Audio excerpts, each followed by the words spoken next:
Alright, Emma, getting you the video of Quill's task work. So he's doing really well with it.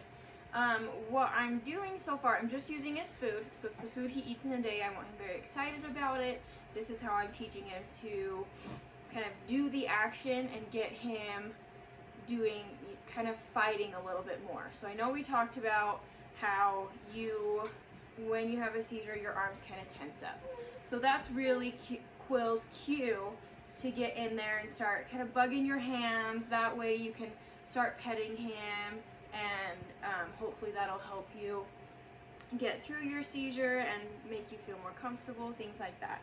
So what I'm doing with him is, again, using his food, but I'm doing it in different positions. Sometimes I'm on the couch, sometimes I'm on the ground, sometimes I'm sitting versus laying down. And I know you said you don't have the super intense seizures every day, and so sometimes I'll even kind of go down on a knee like you said you do when you I know, buddy, when you have those less intense seizures. So really what we're doing is just getting him to understand the concept of getting in the way, laying on you, bugging your hands, being there for you to pet and kind of be grounding for you, and then it'll morph into what we need it to as more time goes on with you. So, this is what it looks like so far. I know, buddy. Good. Good.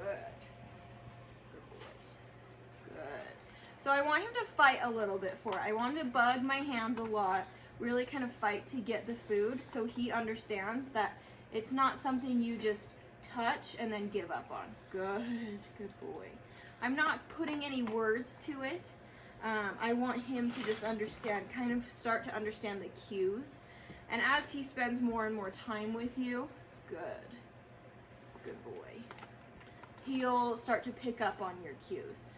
If it's just your hands tensing up, if it's your breathing, if it's your heart rate, the more and more time he spends with you, the more, good boy, the more he will get to a point where he's kind of just doing it on his own.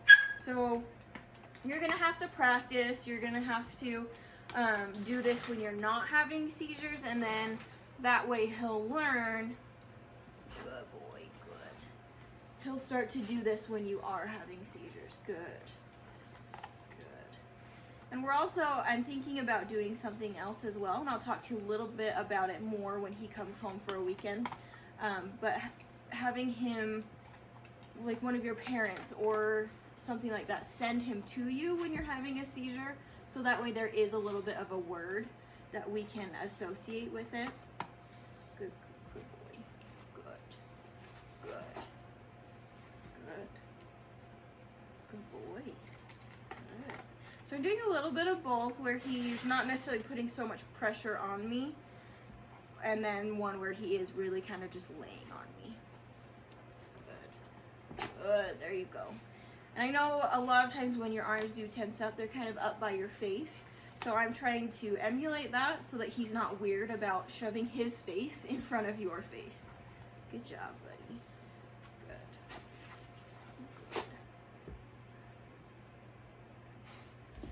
Good. Good boy. Good job. Good. And it's all about finding the balance of, yes, I want you to fight for it. Good boy.